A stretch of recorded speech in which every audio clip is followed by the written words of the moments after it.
At 3 months old, PJ Madsen uttered his first words to his parents. I love you.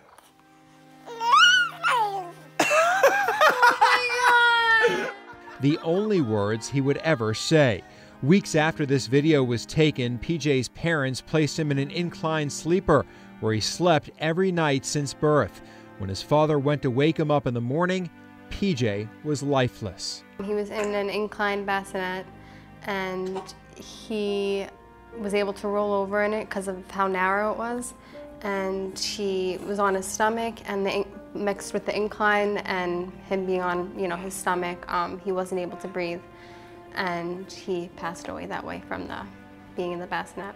His parents had no idea a government watchdog agency, the Consumer Product Safety Commission, or CPSC, hired an independent doctor to review these products for possible danger. The month before PJ died, that doctor declared no incline sleep products are safe, warning the design has an increased risk for suffocation because babies can roll and aren't able to self-correct. In 2019, the CPSC and manufacturers of 2 products recalled the products, issuing news releases. But the recalls of the Kids 2 rocking sleepers and the Fisher-Price Rock and Play didn't stop the deaths. 6 months after the government and product maker issued the recall, PJ died. If you would have known about the recall, PJ could be alive right now. He would absolutely still be here. We would not have used it. We would have thrown it away. So the message didn't reach you? No. And if they would have spent more time and attention, maybe even money to get that recall product, that it was recalled out, then, we would have, me and probably a bunch of other parents would have stopped using it if we would have heard about it. In fact, at least 4 babies died after the recall, which prompted the federal government and Kids 2 to re-announce the recall in January. Fisher-Price, too, re-announced its recall, reporting 8 deaths after its first warning. According to our analysis of government data, since 2000, the Consumer Product Safety Commission has had to re-announce recalls of at least 46 products because the original alert didn't reach enough consumers. Companies do spend a tremendous amount of time to market products to get them into consumers' home.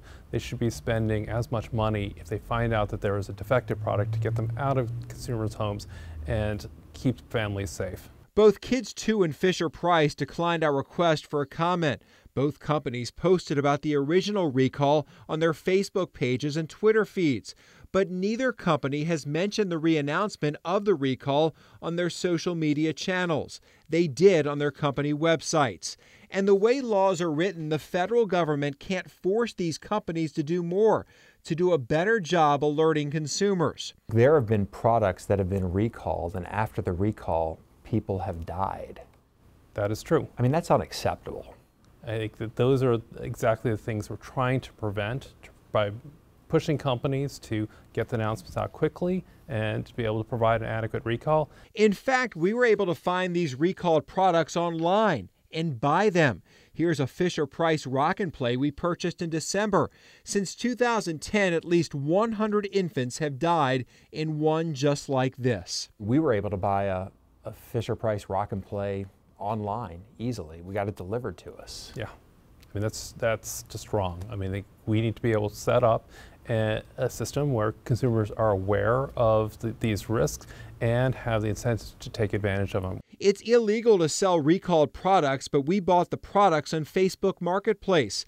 Meta is aware of these types of sales, but we've found dozens available, despite the company telling us it takes the issue seriously and removes listings when it finds them. You should never have seen that product on their marketplace. They're in a position where they can see what's going up on their marketplace before it gets to the public, and that's the best time to step in and say, you can't post that. There's a recall on it. CPSC Chairman Alexander Hohensaurek even wrote to Meta asking them twice to remove incline sleepers. But just a month after his most recent plea, we bought a Kids 2 rocking sleeper from a seller in Ohio.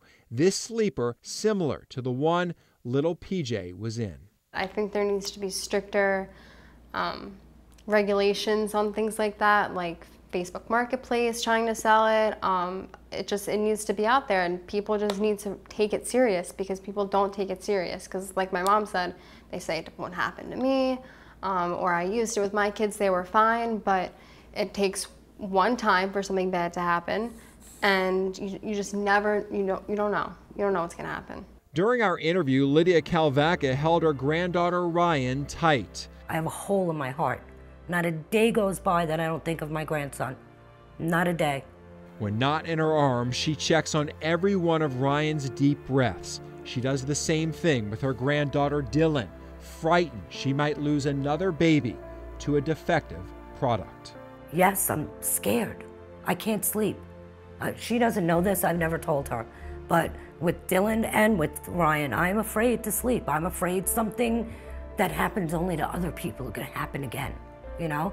So I watch them like a hawk. My fiance watches them. They are never unattended.